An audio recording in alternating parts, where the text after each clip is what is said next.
Aloha. Greetings all. It's a bit ironic. I was about to talk about drought and climate change.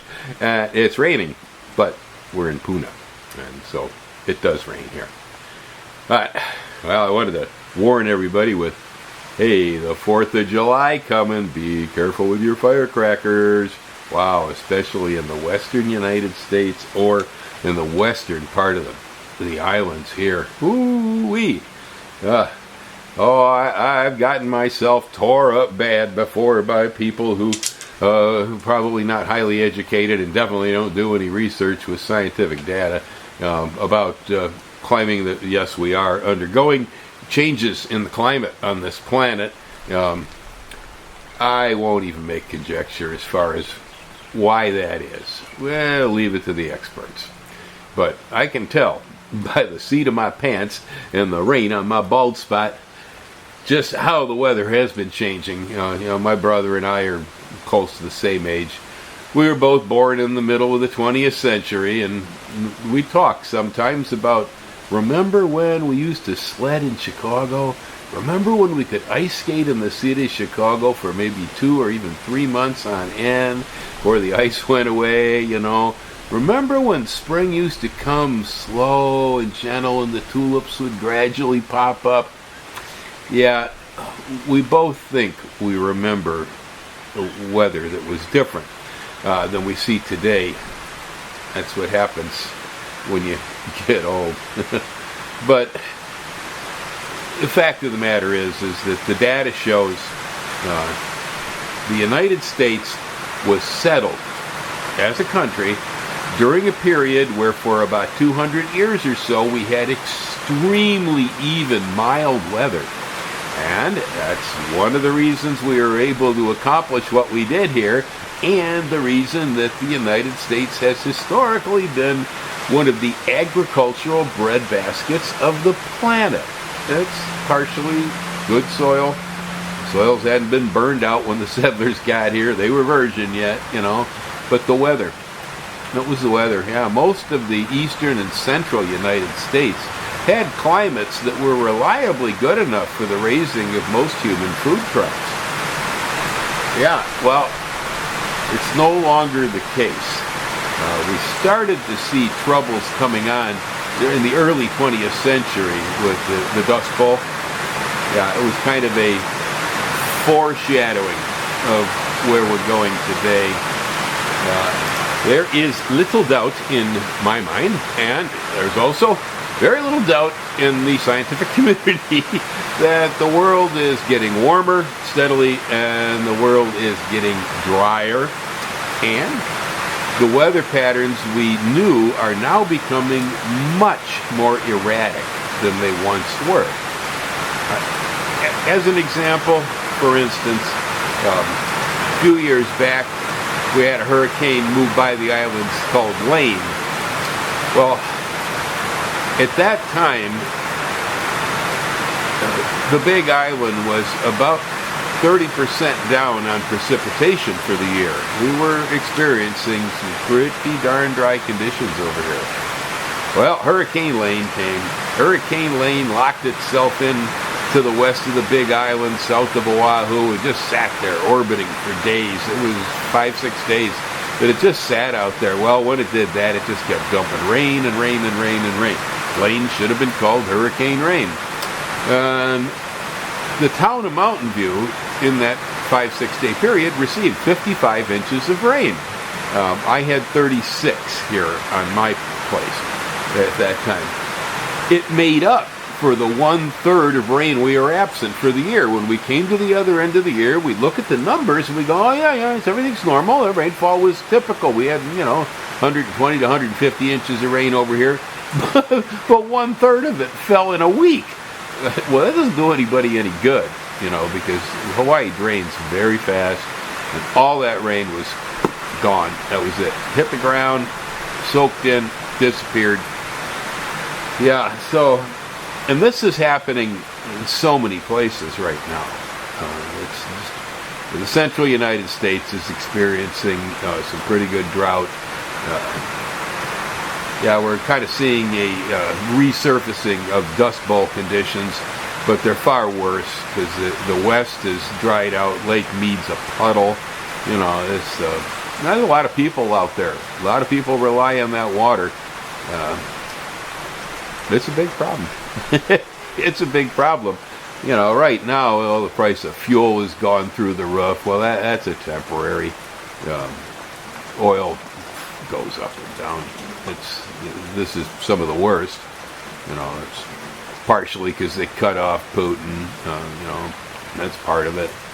There's all kinds of reasons. You know, the whole world is attempting to drag itself out of 2 years of pandemic. You know, it's impossible at this point with the way things have gone to really avoid economic problems associated with it. We're just going to have to tough it, live through it.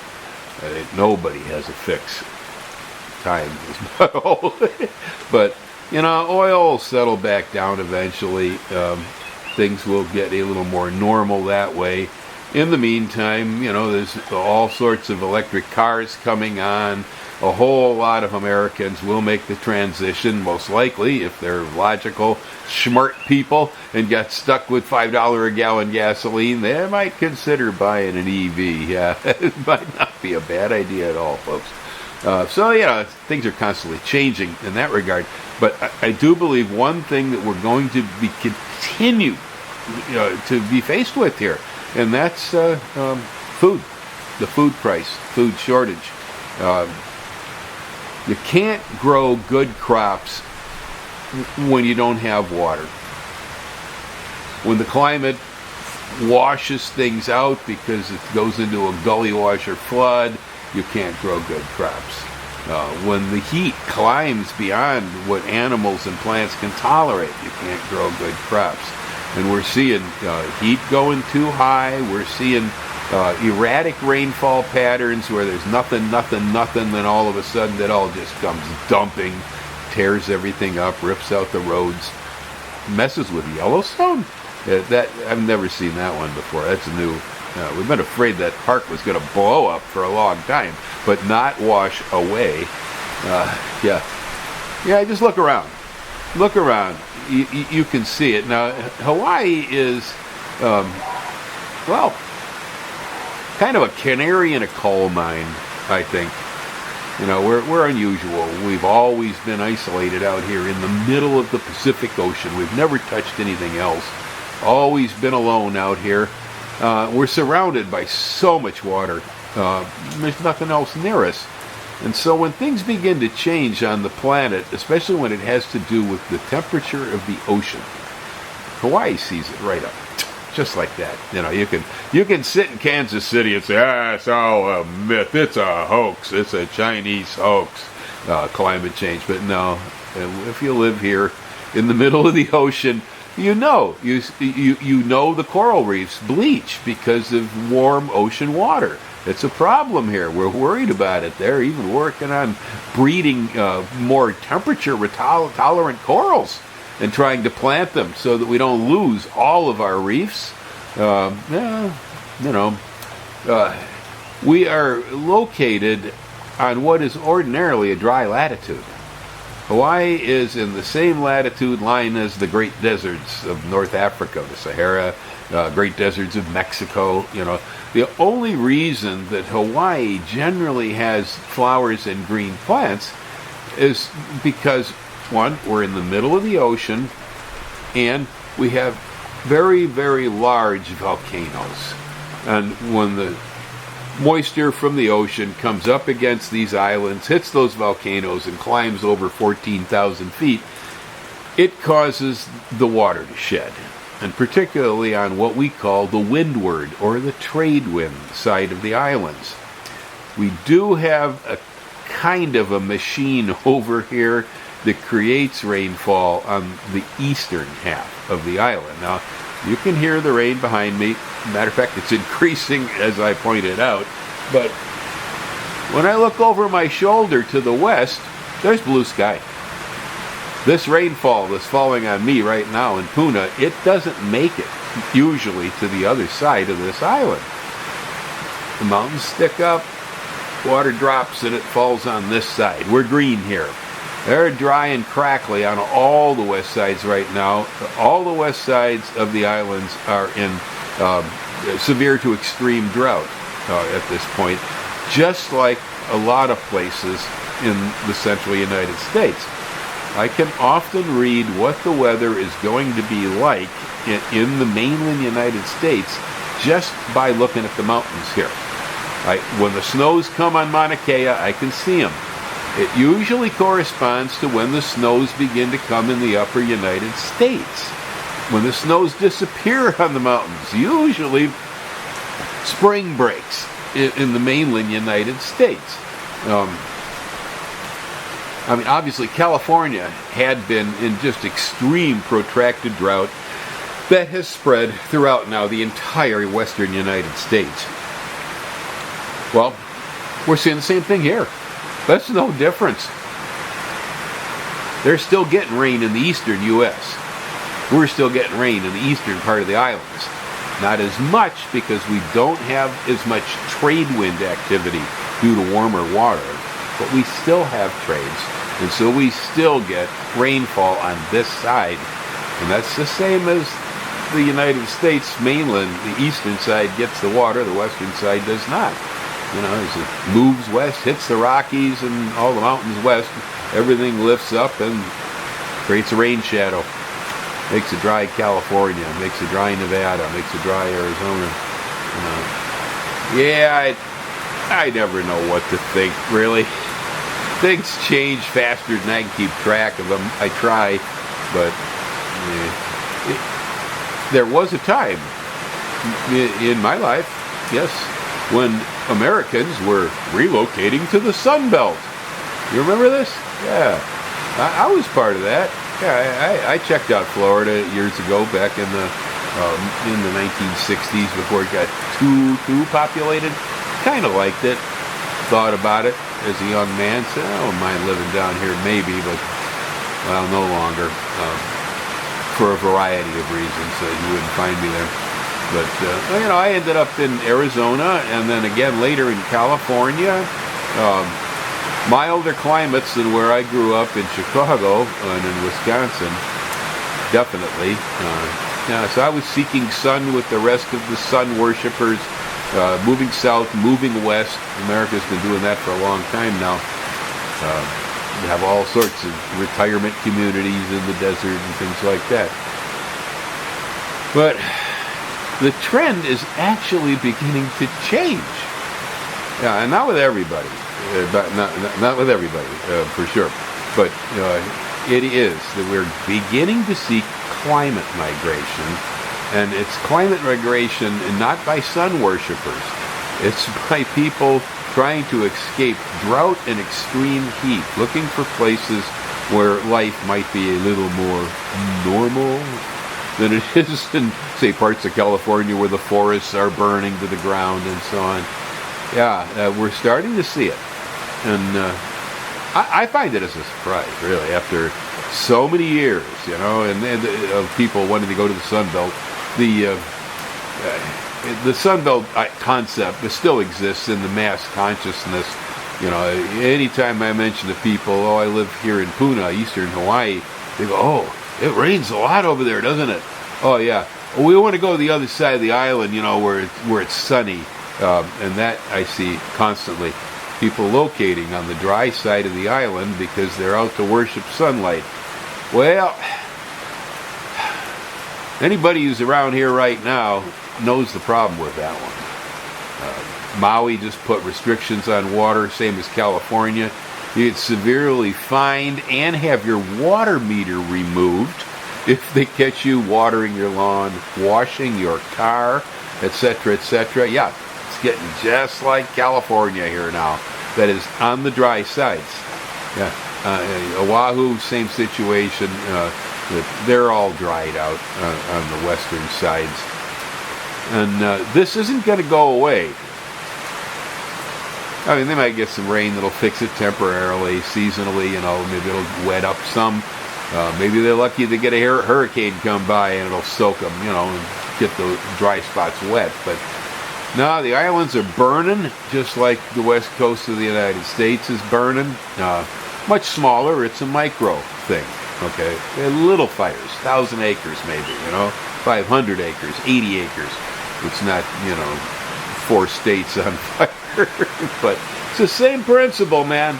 And people are still focusing on going to the dry sides of the islands where they can worship the sun.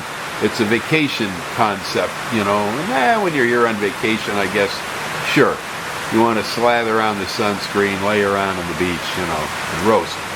But if you're coming here looking for a place to live, that's not livable soon enough. Like I say, the restrictions on drought are already there. We're having our water problems here. The Navy poisoned a lot of the water on Oahu, on the lower part of the island, with their jet fuel.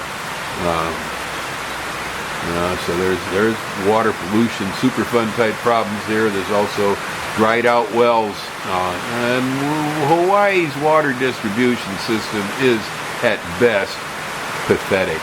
Even where they do have it, like on Oahu, where the pipes spread across most of the island, those pipes leak. Oh man, it's a daily occurrence. Oh, we blew another 32-inch water main on Oahu. Looks like a river coming into the ocean. Took the road right out. Happens here a lot. Rather than fixing the pipes, they just push more diesel with the pumps. Yeah, they just push more pressure. I get these diesel surcharges on my water bill because there were so many leaks. They had to increase the pumping pressure, and it cost more in fuel. So, water's tenuous here. Now, if you're on the east side, like I am at the moment, and you can hear the rain, we still do get rain. And we get enough rain over here that if you had an appropriate sized catchment system, you'd probably be fine. Or, if you're connected to our local wells on the eastern sides of the island, you're probably fine. Because we're not in drought warnings here, and our wells are full. We're not having problems on the eastern sides. But, you live anywhere else on these islands, and good luck, because as it continues to dry out and the trade winds break down, you're just not going to catch water from your roof anymore if you're not in an area where rain tends to fall. That's a big one. So you end up having to truck it in, pay people to haul the water and so on. Price of food is going to, I believe, remain high. Is not going to come down a whole lot. You'll see fuel coming down, I'm afraid, in this century before you're going to see food coming down. Food is directly connected to water and rain and soil. It's an agricultural product. And things are turning on the farmer. It's not looking good. The amount of areas on the planet that are going to be suitable for agriculture in time become more and more and more minimal. Desalinization of seawater might be practical for people to drink, but it's certainly not practical for raising crops in most cases. Deep well irrigation and irrigation from whatever rivers you can find, again, also ends up as a terminal situation that salts in the water accumulate and eventually toxify the fields, so you can't use them anymore. There's a lot of fields where they're growing tomatoes and stuff down in Mexico and Baja that they can't use them anymore. Too much salt came out of the water. So desert agriculture is in most cases a terminal situation, at least on the corporate scale. Now, on the private scale, Native Americans did desert agriculture in this country for a long time. But everybody keeps wondering, what happened to the Anasazi? Where did they go? What happened to the Mayans? Why did the Olmec disappear? You see evidence of what had been relatively high cultures all over the planet, but particularly here in the Americas. And general conclusion is that most of these people who disappeared because of climate change. Climate change has been ongoing for quite a while.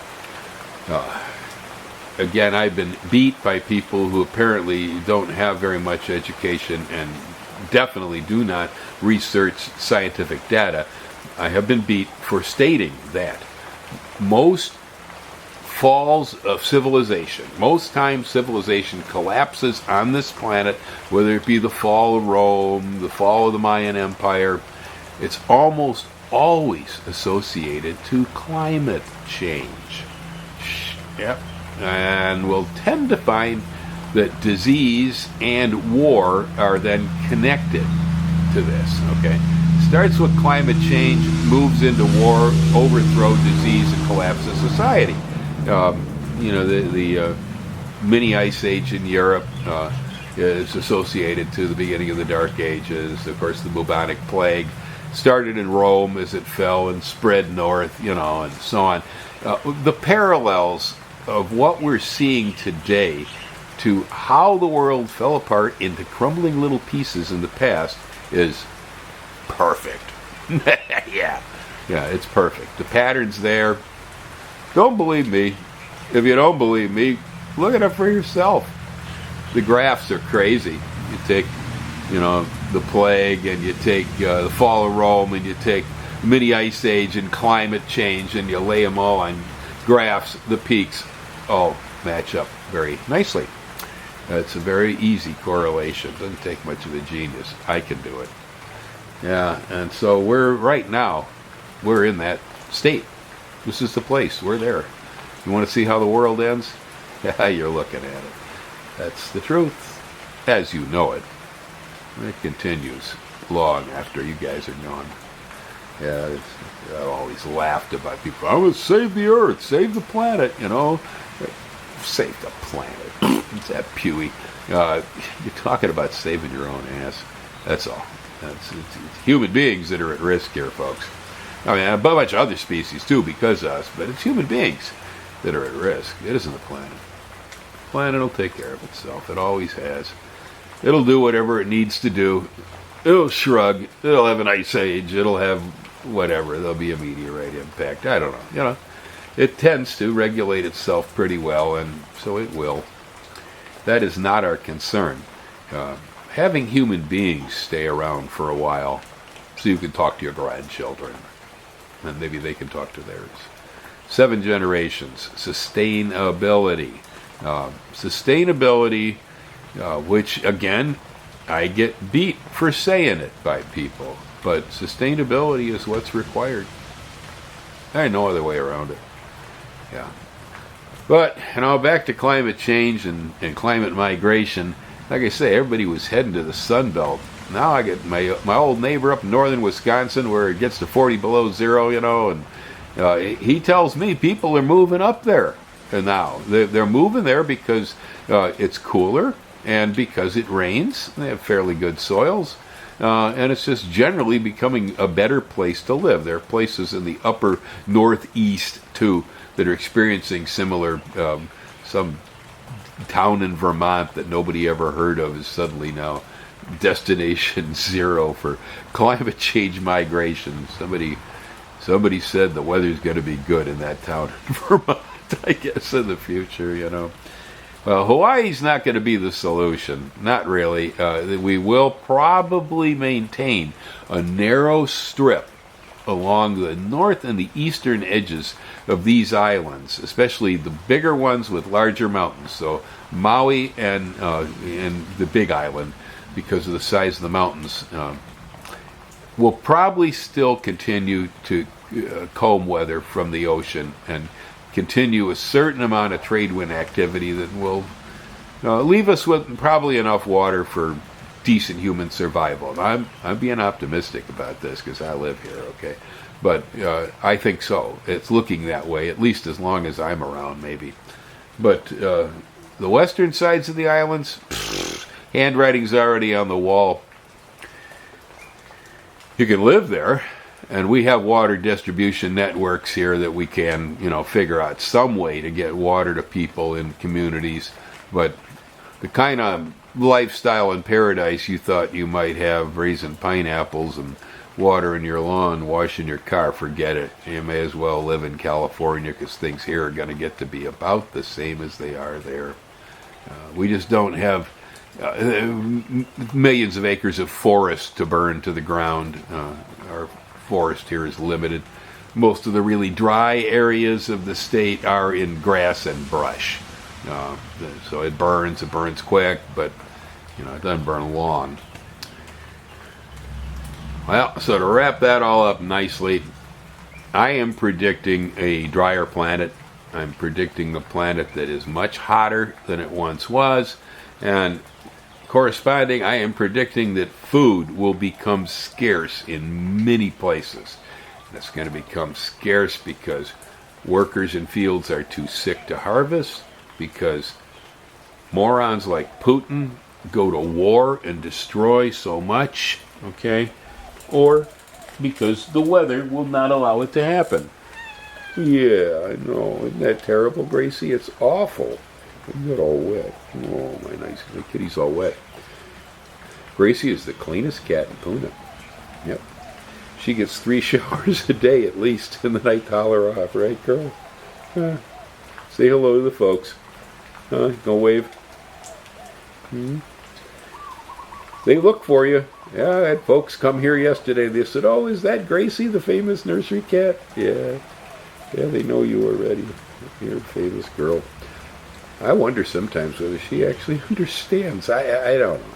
Cat understands more than I believe half the time, but whether she's figured out that she's a YouTube cat or not yet, it's just too much. I don't think so. But she acts like it. Every time she comes to photobomb, right? Yeah, she wants to photobomb. She wants to get in the camera. And then when the people come, she wants to meet all the people. And she can tell, too, which ones are cat people and which ones aren't. The ones that aren't, she just goes off into the woods. But the ones that are cat people, she comes rolling up and goes, "Hi, I'm Gracie. You saw me on YouTube." Right, Gracie? It's the way she acts. I don't know what's really in her head. Well, anyhow, folks, yeah. I don't think it's just not going to be the same as we remembered from the 20th century.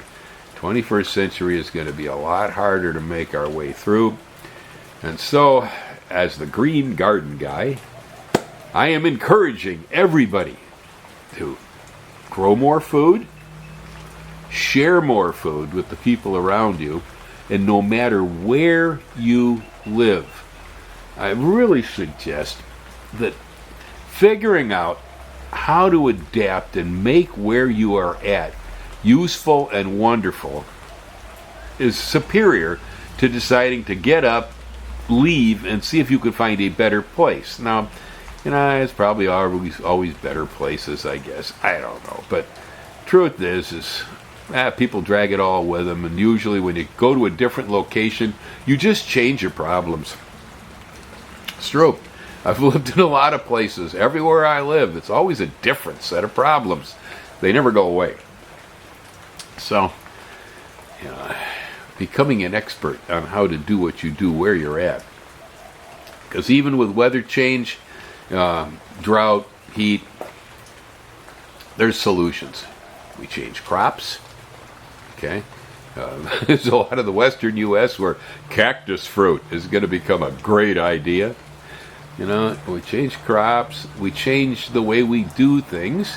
I encourage folks who are living in the West, who love to garden, take a look at the traditional techniques that have been used by the Zuni, by the Hopi, okay?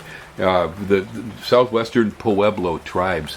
Zuni waffle gardening is great. There's plenty of data on it. Go look it up, I visited with the Hopi in the past at First Mesa and got the lowdown on how they actually grew their corn, squash, and beans without any kind of irrigation whatsoever. And they do it. Man, I tell you, where they live, that is about the driest, most stinking desert part of the state of Arizona. Almost every other part looks better. Even the cactus doesn't even grow. The soil is so loose and unstable. Yet they grow crops. And they tell me that crops have to grow. If the crops stop growing, the world ends. for the Hopi, would that be true? They said the world's ended about 5 times in the past, but the Hopi always survive it. So, anyway, there's a lot to learn in the home garden, I do believe, from the techniques that have been used by our Native American cultures in the American Southwest. I've used some of them when I lived in California at times, and I advocate them as probably being the solution to small-scale growing. What we're going to do with the big stuff, I don't know. And that's where the price at the supermarket's going to be. But the price in your own garden isn't going to change too much. Seed will become more expensive. You can probably figure the fertilizer bill's going to go up a little, but that's, maybe if you're buying the water, yeah, it's going to go up a little too. But it's not going to change too much. Things happen very slowly on the farm. Alrighty, so in case I don't get back to you by the 4th of July, have a wonderful Independence Day and try to remember what the heck this was all about. Aloha.